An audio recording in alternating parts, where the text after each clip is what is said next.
Let's go, it's time, Shri Rahul Gandhi!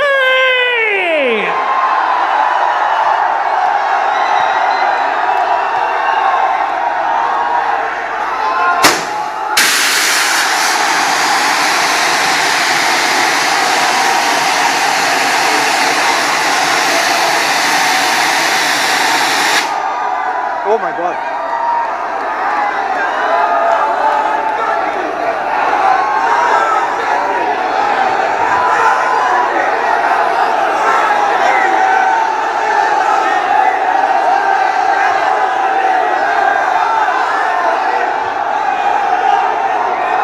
कितना प्यार करते हो और जोर से बताओ आवाज के साथ, come on.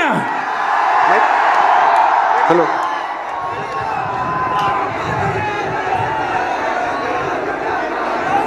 good evening. How is everybody? All well?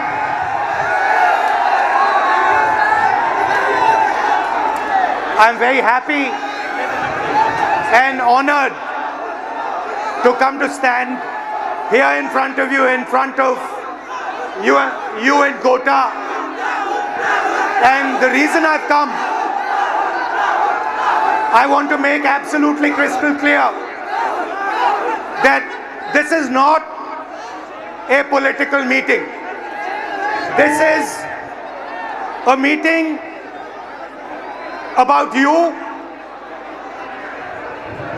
about the young people who are struggling to get a future. I will not say the words BJP, Congress, politics, elections. They will not come out of my mouth this evening. This evening is about you. It is about what you're facing. It is about the challenges that you're dealing with every single day.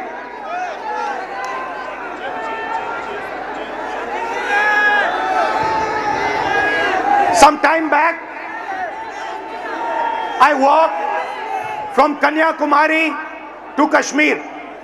4,000 kilometers रास्ते में आप जैसे लाखों युवाओं से मैं मिला, हजारों युवाओं से मेरी बात हुई, डिस्कशन हुआ, और मेरा एक ही सवाल होता था, आप क्या करना चाहते हो? मुझे 5 जवाब मिलते थे, छठा जवाब नहीं मिलता था। Engineer, doctor, lawyer, IAS, or then forces. These are the 5 answers I used to get. So the first question that came in my mind, मेरे दिमाग में पहला सवाल उठा कि देश के युवा देश के भविष्य होते हैं। हमारा एजुकेशन सिस्टम हमारे युवाओं को सिर्फ 5 ऑप्शंस क्यों देता है? यह सवाल बहुत बार मैंने पूछा, वही जवाब मिला। तो यात्रा पे मैंने 15-16 लड़कियों के साथ मीटिंग की और उनसे पूछा क्या आप करना चाहती हो? किसी ने कहा इंजीनियर, किसी ने कहा डॉक्टर, किसी ने कहा लॉयर, वही 5 जवाब। और फिर मैंने उनसे पूछा, मुझे सच बताओ क्या करना चाहती हो? तुम्हारे दिल में क्या है? सच्चाई ये थी कि जो वो करना चाहते थे और ये जो 5 ऑप्शंस थे, इसमें बहुत फर्क था। कोई ऑथर बनना चाहती थी, कोई डांसर बनना चाहती थी, कोई एस्ट्रोनॉट बनना चाहती थी। फिर मैंने एक टेस्ट किया। मैंने उन्हीं लड़कियों से एक सवाल पूछा, आप में से कितनी लड़कियां पायलट बनना चाहती हैं? एक भी लड़की ने हाँ नहीं कहा। वहां पे चीफ मिनिस्टर का हेलीकॉप्टर था। मैंने हेलीकॉप्टर पायलट से कहा, 5-6 लड़कियों को आप हेलीकॉप्टर में ले जाइए, जॉय राइड कराइए, कॉकपिट दिखाइए। फ्लाइट हुई, लड़कियां हेलीकॉप्टर पे गई, जैसे ही वापस आई मैंने सवाल पूछा क्या करना चाहती हो? सारी की सारी लड़कियों ने कहा हम पायलट बनना चाहती हैं। मतलब हिंदुस्तान का एजुकेशन सिस्टम, सबसे पहली कमी इसकी कि हम जो हमारे बच्चों के सपने हैं उनको पूरा नहीं करते हैं, जो उनके ऑप्शंस हैं, जो वो ऑप्शन चाहते हैं उनकी हम रिस्पेक्ट नहीं करते।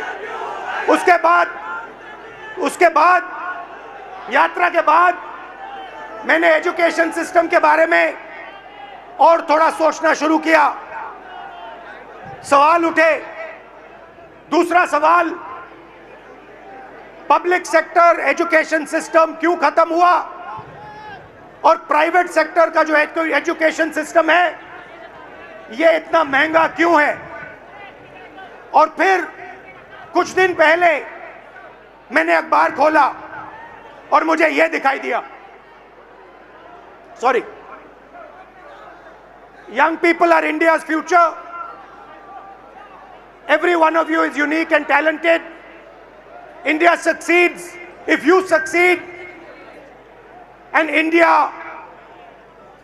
has a duty to protect every single young Indian person, every single student. खैर, कुछ दिन पहले मैंने अखबार खोला और मुझे यह दिखा अखबार में, पता नहीं आपने ये चिट्ठी देखी है या नहीं देखी है? देखिए आपने ये चिट्ठी? ये आकांक्षा ने ये चिट्ठी अपने माता पिता को लिखी। आकांक्षा आज हमारे साथ नहीं है। आकांक्षा ने सुसाइड किया, मगर ये 15 सेकंड आप इस चिट्ठी को अच्छी तरह पढ़िए।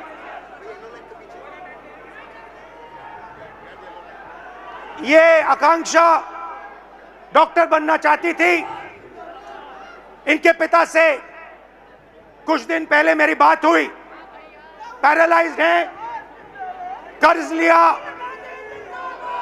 आकांक्षा का नीट का पेपर लीक हुआ और आकांक्षा कहती है, लास्ट लाइन में आपके लिए पढ़ूंगा, सॉरी मम्मी पापा, मैंने सब बर्बाद कर दिया आप दोनों का। मैंने सब बर्बाद कर दिया आप दोनों का। सच्चाई ये है कि ये आकांक्षा की गलती नहीं थी। ये आकांक्षा के माता पिता की गलती नहीं थी। ये एजुकेशन सिस्टम की गलती थी। हिंदुस्तान का एजुकेशन सिस्टम अपने बच्चों को प्रेशराइज करता है, स्ट्रेस देता है, दबाता है, कुचलता है, और ये देश के लिए सही नहीं है। मैं चाहता हूं कि हम सब एक साथ मिलकर we work together to ensure that no other student, no student in this crowd, no student in this country ever feels what this young lady felt, ever feels the desire to kill themselves. That is what this meeting is about. This meeting is not a political meeting. It is about discussing India's education system, what is wrong with India's education system, what needs to be corrected in India's education system. Whatever I'm going to present here is based on data, and I'm absolutely sure, 100% sure, that every single political party, every single leader in India will accept what we are saying here. There is nothing in this presentation that anybody in India will not accept. Every single student will accept what I am going to say here because it is the truth, 100% the truth. Next. This dot, ये जो बिंदु है, This dot represents one student. On this screen, this dot represents one student. There are about 3,000 students in this meeting. I want a student who's studying for NEET, student who's studying for UPSC, student who's studying for IIT to come to the stage.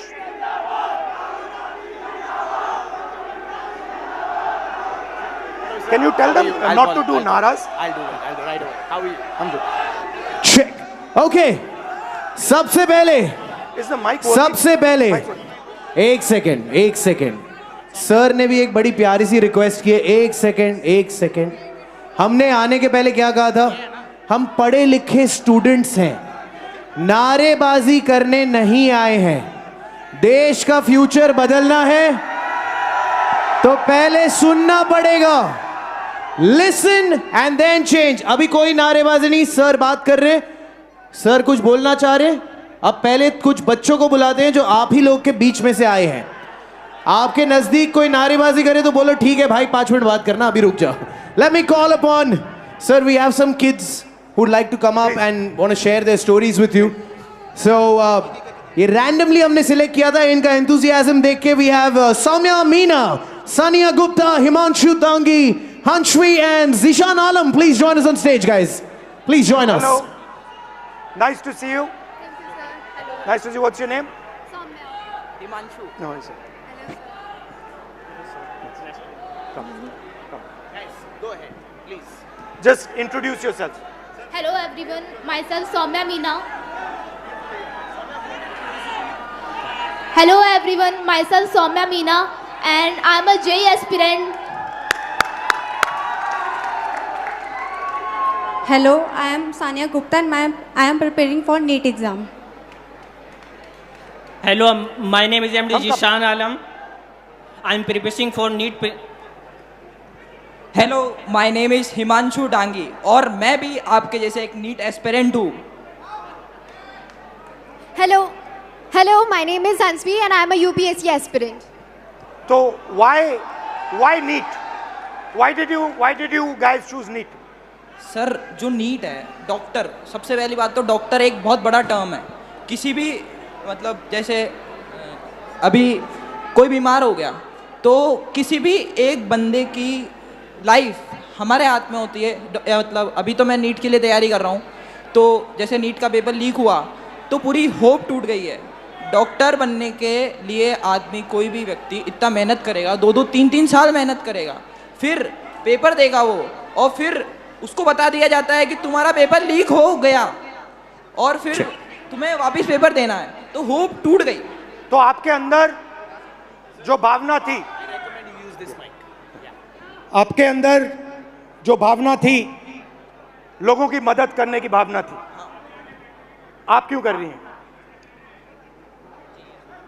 मैं तो JEE कर रही हूँ, हाँ। Engineer. तो engineering तो मैं सिर्फ इसलिए कर रही हूँ कि अच्छा मेरे को एक्सपोजर मिले कॉलेज में जाके, जैसे कि हायर कॉलेजेस है, आईआईटी बॉम्बे हो गया, आईआईटी दिल्ली हो गया, तो वो काफ़ी अच्छे कॉलेजेस हैं जिसमें आगे जाके हमें इंजीनियरिंग में नहीं बाकी और चीज़ों में भी बहुत सारी अपॉर्चुनिटीज़ मिलती है। तो मेनली तो मैं अभी एक्सपोजर के लिए कर रही हूँ। और आपका? Sir, actually, I have always been interested. I'm a very social person. So I think UPSC would genuinely help me engage in society and make policies and decisions. And you? Sir, हम लोगों को बचपन से सिखा ही यही दिया जाता है कि आपको बड़े होकर डॉक्टर, इंजीनियर ये सब बनना है, तो एक मन से बचपन से ही वो सपना बन जाता है कि डॉक्टर बनना ही मगर है। अगर आप सब कुछ बिल्कुल फ्री छोड़ दिया होता और असलियत में आप क्या करना चाहते हो तो फिर क्या जवाब मिलता? सर, मेरे को डांसिंग में बहुत शौक था। आपको डांसिंग में शौक है? आपको?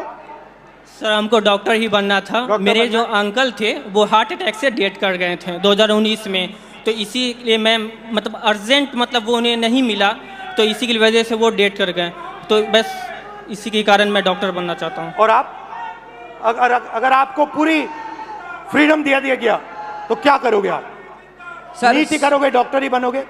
सबसे पहली बात तो ये कि जैसे कि मैं कुछ पढ़ रहा था तो मुझे पता चला कि सिर्फ 5 चीज़ें, 5 प्रोफेशंस जो लोग बस देखे देखी फॉलो कर रहे हैं: डॉक्टर, लॉ, इंजीनियरिंग और मैं भूल गया थोड़ा सा, सॉरी सर। Relax relax. तो अब कोई लोग खुद से पीछे करते हैं, मतलब ऑप्शंस नहीं है। सबसे पहली बात, मेन बात ये है। तो अगर आप नीट की तैयारी कर रहे हो, हाँ, अप्रोक्सीमेटली कितना पैसा लगता है beginning to and?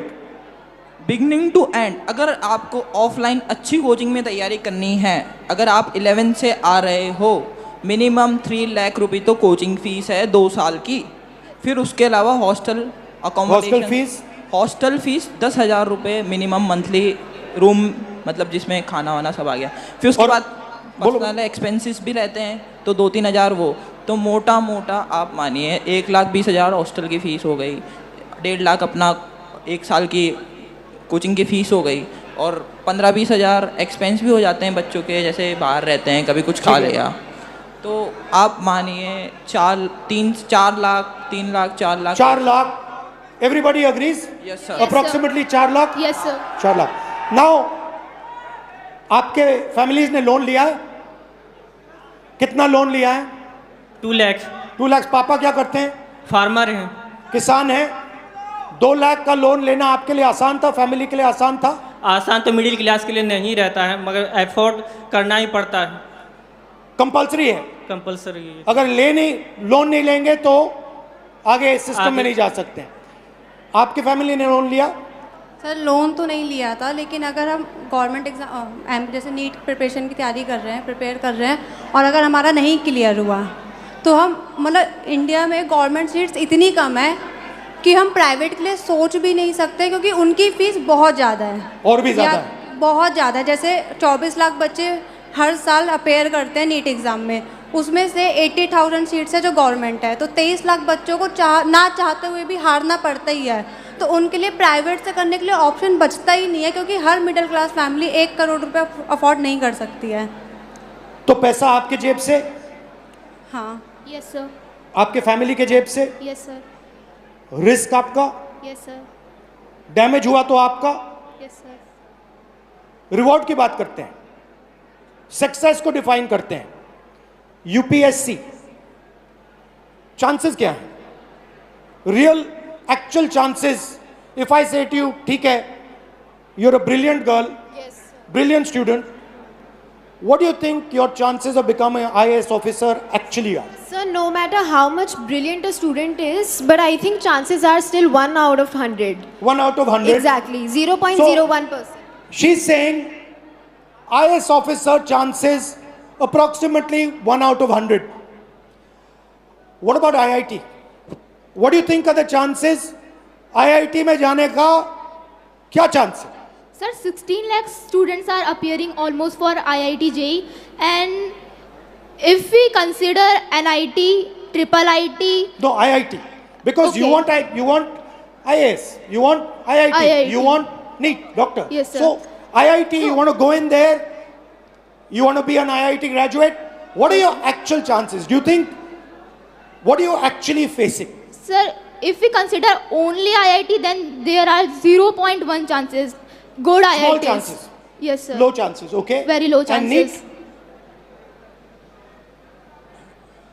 Sir NEET में 22 लाख बच्चे एग्ज़ाम देते हैं, और लगभग 1 लाख बच्चों का सिलेक्शन होता है। 1 लाख से कम ही है, 1 लाख तो मैं बता रहा हूँ ज़्यादा। तो सर ये क्या जिम्मेदारी है, ऐसे हम कैसे होगा सर? तो यहाँ पे अप्रोक्सीमेटली 3,000 लोग हैं, अप्रोक्सीमेटली, थोड़े ज़्यादा आ गए हैं, बट हमने 3,000 का कैलकुलेट किया था, ठीक है? 3,000 में से IAS के कितने बनेंगे? 1। 3,000 में से वो जो कोने में एक डॉट है ऊपर, 1% out of this whole function, इस पूरे फंक्शन में से एक व्यक्ति,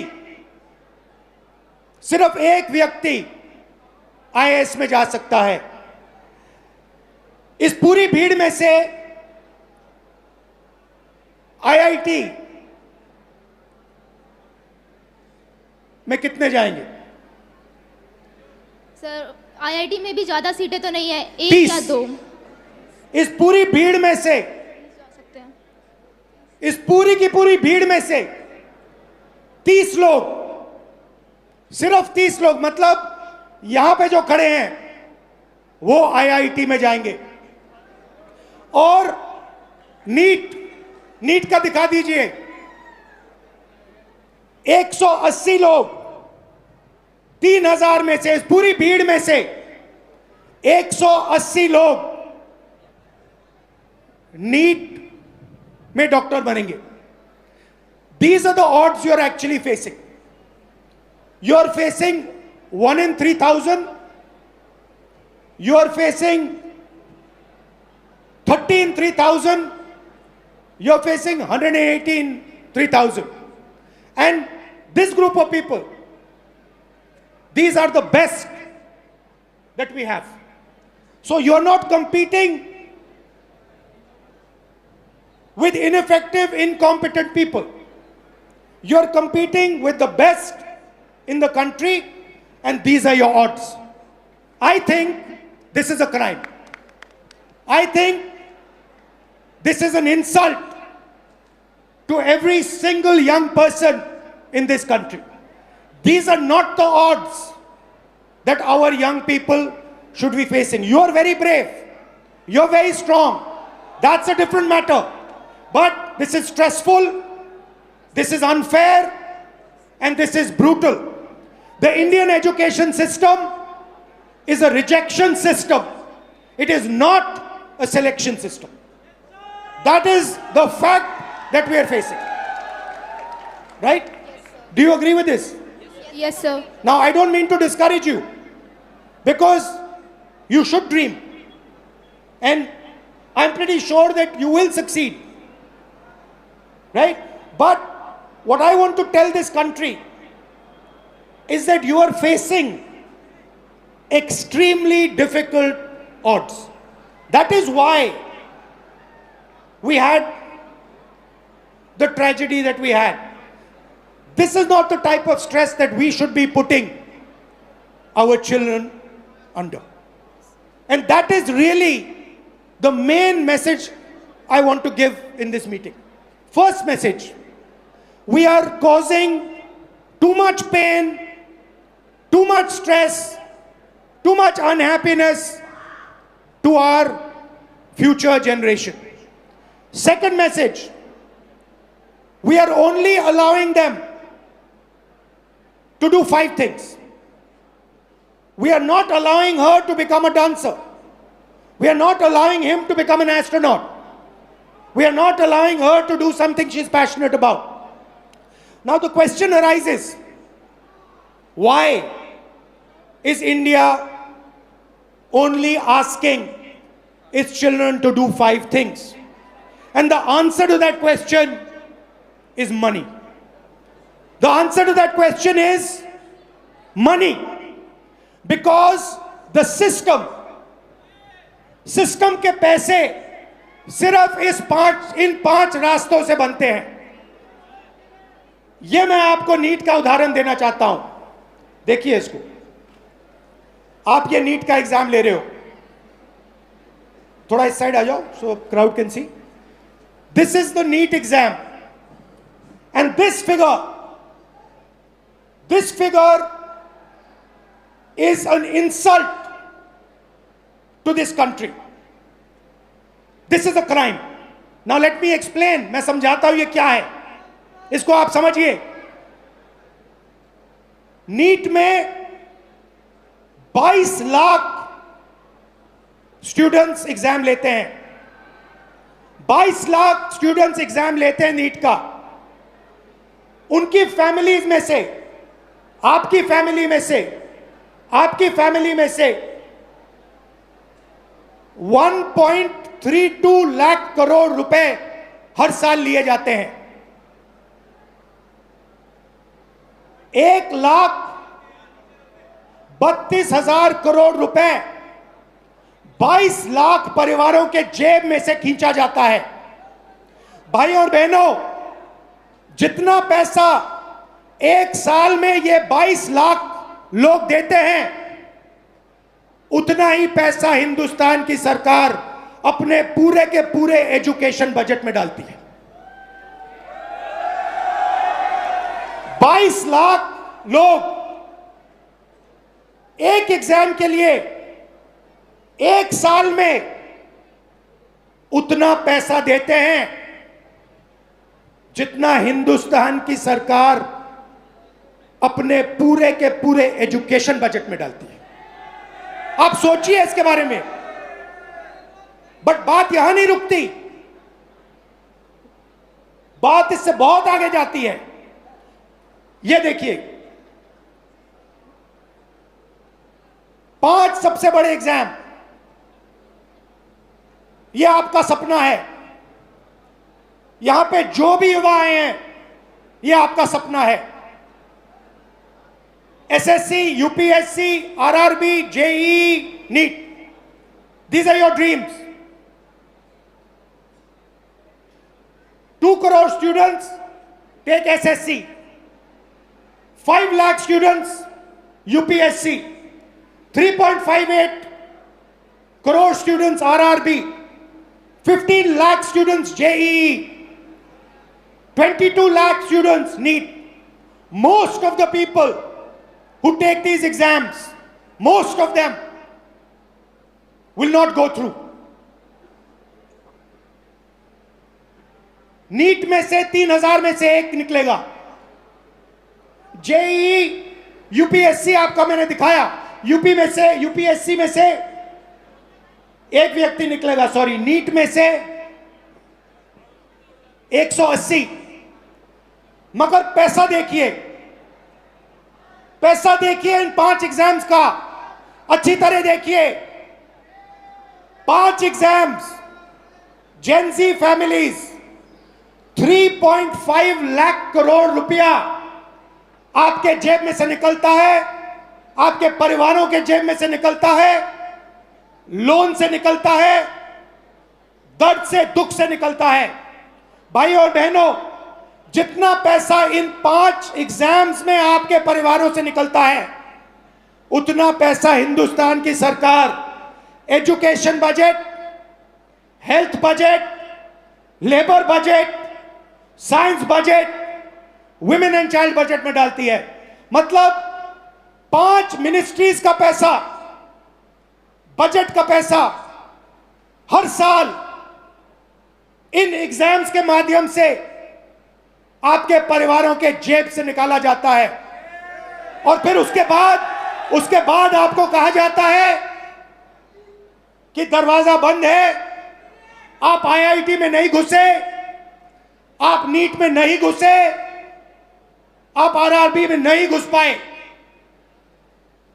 यह हिंदुस्तान की एजुकेशन सिस्टम की रियलिटी है। अब मैं चाहता हूं कि एक फैमिली, हमने स्टूडेंट से बात की, आपका मैं बहुत धन्यवाद करता हूं। अगर आप यहां रहना चाहते हैं यहां रह सकते हैं, नीचे जाना चाहते हैं जा सकते हैं, जो भी आप पे है। यहां रहना चाहते हैं यहां रहिए। और एक फैमिली, एक परिवार, आइए। Alright, so हमारे पास यहाँ पर फैमिली के मेंबर्स भी आए हुए हैं। We'd like to invite on stage Bhavna Mahawar, please, and उनके parents Naresh Kumar Mahawar and Parvati Mahawar, please join us on stage. परिवार को थोड़ा स्वागत हो जाए तालियों के साथ। Come on guys, हम सबकी कहानी है ये। हेलो, नमस्कार, कैसे हैं? नमस्कार, कैसे हैं आप? कब? Mike, can we have a mike? Come आओ। थोड़ा 2 मिनट परिचय, यहां जाए। हेलो सर, मैं नरेश कुमार महावर। मैं एक प्राइवेट सेक्टर से मेडिकल होलसेल मार्केट में जॉब करता हूं। ये मेरी गुड़िया है, यूपीएससी करना चाहती है, पर आज का जो सिस्टम है बहुत गड़बड़ है। और मैं चाहता हूं उसको मजबूत करने के लिए राहुल जी सर जो भी नया कदम उठाना चाहे हम उसके साथ हैं। मगर आप एक बात बताइए। जी सर। अप्रोक्सीमेटली अप्रोक्सीमेटली उन्होंने हमें बताया अप्रोक्सीमेटली 5 लाख जी सर, 1 साल का, बिल्कुल सर, एक जी सर, 1 साल का, बिल्कुल तो आप ये कैसे करेंगे? रियलिटी सच बताइए। सर। वैसे तो मेरे पास फाइनेंशियल प्रॉब्लम बहुत ज़्यादा वीक है, पर अगर जो मैंने मेरे दम से मेरा घर बनाया है, हो सकता है मैं उसको भी सेल कर दूं, पर मैं मेरा बेटी का सपना साकार करूंगा, ये मेरा दिल से। नहीं, मगर देखिए, ये आपकी भावना है, ये आपके अंदर है। नहीं, ये जब से ये 10th क्लास में पढ़ती थी, तो जब से ही मैंने इसके सपने के साथ मैंने अपना सपना भी साकार करने के लिए सोचा है, और मैं चाहता हूं कि ये ईश्वर मेरा सपना पूरा करे। ईश्वर आपका सपना पूरा करे, ये हम सब चाहते हैं जी सर। मगर सच्चाई ये है कि ये जो आप कर्ज लेके काम कर रहे हो, ये देश का काम है, ये आपका काम नहीं है। देश का काम अपने युवाओं को शिक्षित बनाने का है। आप क्या करना चाहते हैं? सर, माय नेम इज़ भावना महावर और मैं एक यूपीएससी एस्पिरेंट हूँ। जैसा कि 2026 में प्रीलिम्स एग्ज़ाम में हम सब ने देखा है कि किस तरह से लेंथी एग्ज़ाम बनाया गया है, जो एक यूजुअली स्टूडेंट के लिए बहुत टफ रहता है। प्लस वैकेंसीज होती है 1000 और फॉर्म्स आते हैं 15 लाख के आसपास। तो मेरा गवर्नमेंट से ये क्वेश्चन है कि बाकी के स्टूडेंट्स का क्या होगा? 1000 वैकेंसीज में 1000 स्टूडेंट्स सिलेक्ट हो जाते हैं, उसके अलावा जो स्टूडेंट्स हैं उनके लिए भी प्लान भी होना चाहिए। ये मेरी गवर्नमेंट से बट आज हमने रूल बनाया है, गवर्नमेंट से कोई सवाल नहीं होगा, पॉलिटिकल फंक्शन नहीं है। बट मैं आपसे सवाल करता हूं, आपके सामने बहुत बड़ा चैलेंज है। आपके पापा कुर्बानी देने जा रहे हैं, आपके अंदर क्या फीलिंग है? आप कैसे करोगी? डर लगता है? यस, पापा की मम्मी की दोनों की बहुत एक्सपेक्टेशंस है, और मैं पूरी जी जान लगाना चाहूँगी कि पापा मम्मी के साथ मेरा सपना पूरा हो, और मैं इसके लिए पूरी मेहनत करने को तैयार हूँ। बट डर लगता है आपको? कभी डर लगता है, क्योंकि ये जो फ्रॉड्स हो रहे हैं, आज मैंने यूपीएससी का एग्जाम देखा। एक स्टूडेंट जब प्रिपरेशन करता है तो एक पैटर्न होता है, एक सिलेबस होता है, उस हिसाब से प्रिपरेशन करता है। लेकिन अगर रिसेंटली उसका पैटर्न चेंज कर दिया जाए तो स्टूडेंट क्या करेगा? 50 to 56 पेजेस का पेपर होता है, जो 3 आवर्स में करना पॉसिबल नहीं होता है। वैसे ही वैकेंसीज लिमिटेड होती है, तो इसके अलावा स्टूडेंट्स क्या करें फिर? सीट्स लिमिटेड है और पैटर्न इस टाइप के बनाए जा रहे हैं। इस फ्रॉड में स्टूडेंट्स कहाँ जाए? बाकी बचे स्टूडेंट्स का क्या होगा? इसको बदलना चाहिए। ये जो स्ट्रक्चर है, जो सिस्टम है, ये जो प्राइवेटाइज्ड पैसे खींचने का सिस्टम है, 5 एग्जाम्स में आपकी फैमिली जैसी फैमिलीज 5 मिनिस्ट्री के बजट से ज्यादा पैसा देती हैं। इसको बदलना चाहिए। जी बिल्कुल बदलना चाहिए। यही हम सबका लक्ष्य है, आपका भी है, हमारा भी है, इनका भी है। आप कुछ कहना चाहती हैं? जी सर, मैं ये कहना चाहती हूँ, मेरा नाम पार्वती महावर है। हर माँ बाप, जब बच्चा पैदा होता है तब से हर माँ बाप सपना देखते हैं कि उसका बच्चा पढ़ेगा लिखेगा, उसके खुद के भविष्य के साथ साथ वो भी हमारी आर्थिक स्थिति को ठीक करेगा। लेकिन जो आजकल फ्रॉड देखने को मिल रहे हैं तो उससे बहुत डर लगने लग गया है। कुछ बच्चे सुसाइड कर लेते हैं, बहुत से केस देखने को मिलते हैं। आज हमारे अंदर इतना डर है कि बच्चा डिप्रेशन में आके कुछ कर ना ले, तो रात को हम उठ के देखते हैं बच्चे को, मतलब इतनी कच्ची नींद में सोते हैं कि 2-3 बार तो जाके देखना ही है कि बच्चा ठीक तो है ना। तो हमारी तरह हर पेरेंट्स के अंदर ये डर बना हुआ है। तो मैं गवर्नमेंट से रिक्वेस्ट करूँगी कि ना वो हमारी बात को सुने और जो भी समाधान हो उसे निकालें। बहुत बहुत धन्यवाद। Thank you sir. बहुत अच्छा लगा आपसे मिलकर। Thank you sir. बहुत अच्छा लगा। नमस्कार।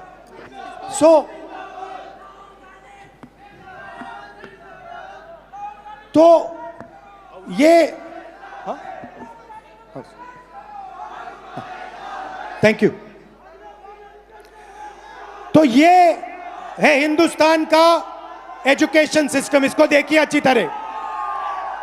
India's education system is a extortion machine, ये आपसे पैसे लेने का सिस्टम है, ये सिर्फ शिक्षा देने का सिस्टम नहीं है, ये एग्जाम के बेसिस पर आपसे लाखों करोड़ रुपए छीनने का सिस्टम है। थोड़ा सा मैं आपको इसके बारे में बताता हूं। यहां पे सारे के सारे लोग इस सिस्टम से निकले हैं। Public schools, public sector education Hindustan में ना के बराबर है, खत्म कर दिया गया है। वहां पे आपको टूटा हुआ पब्लिक स्कूल दिख रहा है। यहां पे प्राइवेट स्कूल है, आप प्राइवेट स्कूल में गए, आपको प्राइवेट स्कूल ने कहा कि देखिए हम ठीक से अपना काम नहीं कर सकते हैं, आपको ट्यूशन की जरूरत होगी। प्राइवेट स्कूल में आपने पैसा दिया, ट्यूशन में आपने पैसा दिया, और फिर एग्जाम्स आए, सीबीएसई एग्जाम हुआ। आपने अभी देखा होगा सीबीएसई एग्जाम में करेक्शंस में प्रॉब्लम्स आई। उसके बाद आप आगे बढ़े, कॉलेज की ओर गए, कॉलेज में फिर से रीवैल्यूएशन हुआ। कॉलेज में आप गए, कॉलेज आपसे कहता है ठहरिए, हम अपना काम ठीक से नहीं कर सकते हैं, आपको कोचिंग की जरूरत होगी। आपसे पैसा फिर से कॉलेज जाने में लगता है, कोचिंग देने में लगता है, स्कूल में यूनिफॉर्म बनाने में लगता है, हॉस्टल का लगता है, और फिर आप आते हैं सबसे बड़ी दीवार के सामने। 5 एग्जाम, लाखों लाखों करोड़ रुपए आपके जेब से खींचा जाता है, आपके परिवारों के जेब से खींचा जाता है। प्रॉमिस क्या है? प्रॉमिस है 5 लाख रुपए दो, 10 लाख रुपए दो, एग्जाम करो और हम आपको रोजगार देंगे। प्रैक्टिकल बात है। आज स्टेज पे जो लोग आए वो अपने बच्चों को आईआईटी, आईएएस, आईपीएस क्यों भेजना चाहते हैं, इंजीनियर क्यों बनाना चाहते हैं? रोजगार के लिए, कि स्टेबल जॉब मिले, बेरोजगार ना हो। माता पिता ने कहा हम चाहते हैं कि हमारी भी देखभाल बच्चे कर पाएं। तो ये एक प्रकार का कॉन्ट्रैक्ट है। हिंदुस्तान का एजुकेशन सिस्टम आपसे कह रहा है school, college, uniform, tuition, books, ये सब आप दोगे, लाखों करोड़ रुपए आपके जेब से निकलेगा, और फिर आपको हम स्किल्स देंगे और रोजगार देंगे। अब आते हैं रोजगार की सच्चाई पर। रोजगार की रियलिटी क्या है ये देखिए। इस सिस्टम में, और इस बात को अच्छी तरह समझिए, इस सिस्टम में अगर 1000 बच्चे जाते हैं, घुसते हैं, तो 1000 में से सिर्फ 12 बच्चों को, अच्छी तरह सुनिए, 1000 बच्चों में से सिर्फ 12 बच्चों को रोजगार, सैलरीड रोजगार मिलता है। 1000 में से 12 मतलब इस भीड़ में 36 लोगों को, सिर्फ 36 लोगों को परमानेंट जॉब मिलेगा। दूसरे नंबर देखिए, तकरीबन 300 लोग बेरोजगार रहेंगे, वो काम नहीं करेंगे, उनके लिए कर्जा, नशा, ये लाइन है। उस साइड तकरीबन 700, 1000 में से 700 लोग या गिग वर्कर, उबर चलाएंगे, ओला का काम करेंगे, या फिर मनरेगा का काम करेंगे, इनफॉर्मल सेक्टर में काम करेंगे, सेल्फ एम्प्लॉयमेंट होगा, कुली का काम करेंगे। तो 2 झूठ बोले जा रहे हैं। पहला झूठ कि ये शिक्षा का सिस्टम है, ये शिक्षा का सिस्टम नहीं है, ये एक्सटॉर्शन का, पैसे लेने का सिस्टम है। और दूसरा झूठ, शिक्षा के बाद आपको रोजगार मिलेगा, नहीं मिलेगा। 1000 में से 12, इस भीड़ में से 36 लोगों को, सिर्फ 36 लोगों को ग्रेजुएट सैलरीड जॉब मिलेगा। और ये सुनिए, सबसे मजेदार आंकड़ा सुनिए, यहां पे आईआईटी जो ग्रेजुएट्स आए, सॉरी जो आईआईटी का एग्जाम ले रहे हैं, ये सुनिए, हिंदुस्तान में 100 इंजीनियर्स में से आज, अगर हिंदुस्तान में से इंजीनियर्स को आप देखें तो 100 इंजीनियर्स में से 80 इंजीनियर्स बेरोजगार हैं। तो हमारा कहना क्या है, हम अभी आज राजनीतिक बात नहीं कर रहा हूं, मैं हिंदुस्तान के भविष्य की बात कर रहा हूं, आपके भविष्य की बात कर रहा हूं, आपके फ्यूचर की बात कर रहा हूं, देश के फ्यूचर की बात कर रहा हूं। हमें इस सिस्टम को बदलना होगा, हमें इस सिस्टम को बदलना होगा और इस सिस्टम को ठीक करना होगा। शिक्षा के सिस्टम का क्या मतलब होता है? The education system we want allows you, every single Indian, to dream big. जो भी आपका सपना है, बड़ा से बड़ा सपना, वो आपको देखना चाहिए। एजुकेशन सिस्टम का दूसरा काम, जो भी आपका सपना है उसे पूरा करने का काम हिंदुस्तान के एजुकेशन सिस्टम का होना चाहिए। और तीसरी बात, सबसे जरूरी बात, आपका सपना पूरा करना मगर लोएस्ट कॉस्ट पे, बिना आपके जेब से लाखों करोड़ रुपए छीनने के से करना चाहिए। ऐसा सिस्टम हम चाहते हैं, इसलिए हमने ये पहली मीटिंग की है।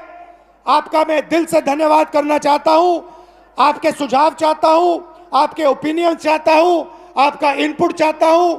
ये मूवमेंट है, इसकी शुरुआत है, आप मूवमेंट को ज्वाइन कीजिए, हमें बताइए किस प्रकार से हम इस सिस्टम को बदलें, क्या आपका ओपिनियन है, क्या रास्ता हिंदुस्तान को लेना चाहिए।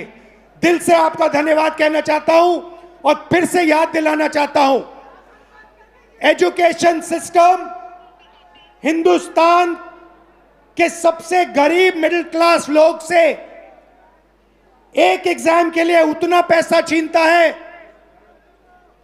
जितना एजुकेशन बजट है, और 5 एग्जाम्स के लिए उतना पैसा छीनता है जितनी 5 बड़ी मिनिस्ट्रियों को बजट मिलता है। ये शर्मदायक है और इसको बदलना होगा। आप सबको दिल से बहुत बहुत धन्यवाद, नमस्कार, जय Hind. I'd like to thank everybody, especially Kota. Kota is the nervous system of India, education system. I'm proud of everyone who works in Kota. I'm proud of all the students. I wish you all the best. I hope you do really well in life. Thank you very much for having me. Namaskar. Thank you, sir. Thank you, sir. Thank you, sir. But before you leave, sir, before you leave, first of all, एक बार जोरदार तालियां हो जाए, आवाज हो जाए sir के लिए, come on. सर, छोटी सी गुस्ताखी करेंगे, हम यूथ हैं, हमारी आप जानते हैं डिमांड से थोड़ी ज्यादा ही होती है, थोड़ी सी ज्यादा है कि नहीं, बनता है कि नहीं अपना। सर, जाने के पहले अगर हम सबके साथ एक सेल्फी हो जाती तो मजा ही आ जाता सर। एक सेल्फी अगर हो जाती, सर आप पहले ले लीजिए। Oh, thank you sir. Okay everyone, let's go. You wanna bend down? So Yeah, we'll bend down.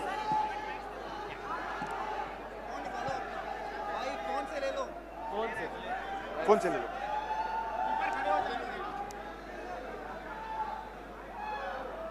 I think you should spin it around and take it so it's it will be a big one, big wide one. You want to do one? No, that's fine. Yeah? You want to do one? You just have to press the side button. Yeah. Whoops. I'll do it. The other way. Back. Yeah. Yes. Thank you. And sir, also once again, as we said, Did you like it? we love it. We love it, sir. All the best. And before that, before you leave, sir, 21st is the NEET exams. If you can wish all our dear friends. Best of luck to everybody for the NEET exam. I hope you all do well and serve India. Thank you. Love you. Thank you, sir. And this is from the youth, a shake hand and a high five to you, sir. We love you. Thank you so much, sir. Thank you. Everybody make some noise for Shri Rahul Gandhi.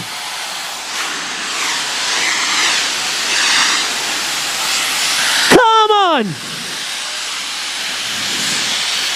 Thank you, Kota.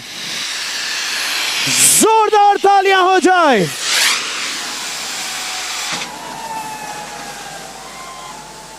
Thank you so much, Kota. To all the students, to everybody. ये हुई ना बात, ये हुई ना बात.